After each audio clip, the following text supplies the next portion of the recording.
As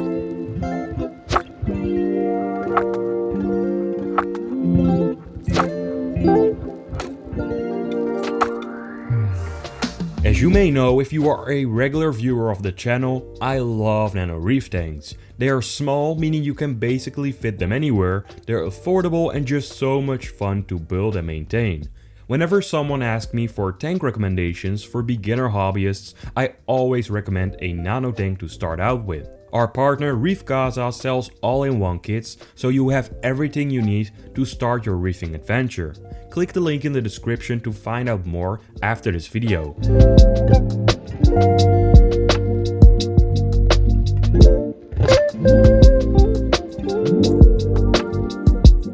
In this video we're taking a look at two of my friend's Nano Reef tanks. He currently has a very easy and vibrant colored 20-gallon Nano as well as a 6-gallon Pico Reef tank, the same one I recently set up here on this channel. Now this particular 20-gallon aquarium is a Red Sea Max Nano and was set up at the end of 2022. Now this setup may look super complicated and maybe you think that these corals are really difficult to keep due to their awesome colorful appearances. But don't be fooled, most of the corals you see here, like the coral on the back of the tank, are soft corals. There are actually four types of coral. The easiest one of them all are soft corals. After that, I guess come LPS corals, which are meaty corals that have a calcified skeleton, so they need additional supplements to grow, which we will talk about later. After the LPS corals come SPS and NPS corals. SPS corals, or small polyp stony corals, are more difficult to keep because they require very stable water parameters. NPS corals, or non-photosynthetic corals, are a group of coral that do not rely on photosynthesis for their primary source of nutrition. Instead, they obtain their nutrients by capturing plankton and other small particles from the water column. These corals do not contain zooxanthellae, the symbiotic algae found in most reef-building corals, which typically provide the energy the coral needs through photosynthesis. So to come to my point, if you are a beginner, I am confident you'll be able to build an aquarium very similar to this one if you know the basics of reef keeping.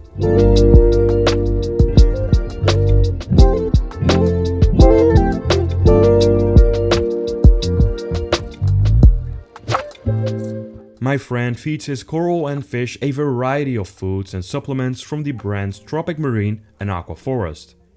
He does a 15-liter or a 4-gallon water change once every 2 or 3 weeks to keep the tank clean and replenish certain minerals that are found in the salt water but over time are used by the corals. He doses calcium and alkalinity solutions through a dosing pump which automatically doses the appropriate amounts of solution the corals need throughout the day.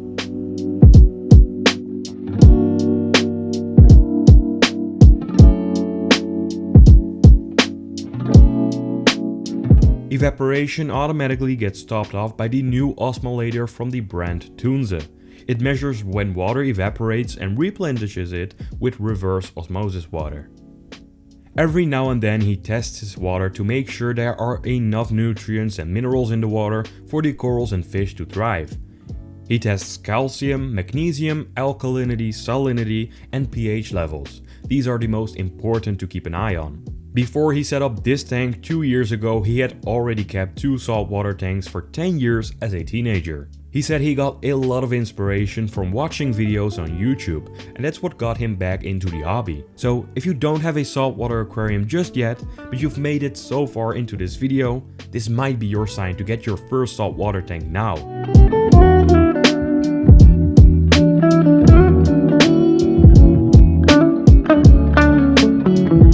My friend from Italy, Luigi, really liked the idea of having his background covered with green star polyps, and I have to say, I really like this look. Green star polyps grow extremely fast and are probably one of the easiest species of coral you can keep in an aquarium. That's why even though he started with a very small piece he bought from the fish store, he was able to completely cover the background in just 2 years. He also loves to collect rare corals and likes taking care of these little gems. In terms of fish, he keeps a pair of clownfish in the tank, and he also has one of my favorite saltwater fish in there, the emperor angelfish. Now, this is not the most ideal setup for an emperor angelfish. or any saltwater angelfish in general, as they require much larger tanks than this one. That's why he plans on selling it as soon as it gets a little bigger. He did the same thing with a baby dory or blue tank before. He also has some sexy shrimp, yes, that's the real name, and a blood red shrimp in his tank. What do you think of this setup? Isn't it really nice? Let me know your thoughts in the comments. Next, let's check out his new 6-gallon Reef Casa Pico tank as a little bonus.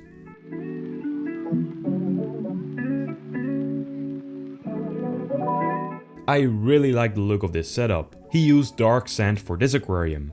I was also contemplating going for the same substrate in my 6-gallon tank, but in the end I went for the normal white substrate instead. He has some macroalgae in here and man, I'm super jealous of it. I've been looking for macroalgae here in the EU for a long time. He also has a few very cool mangroves and a cleaner shrimp in here. In terms of corals, he keeps some very nice blastomusa, acanthostraea and some scolimia pieces in here. Oh, and not to forget, some mushrooms as well. I can't wait to see this tank develop over the next few months as it was just recently set up. Alrighty, that's all for this video. If you are inspired by what you just saw, consider subscribing to the channel and to Luigi's channel, which I will link in the description down below. Thanks for watching.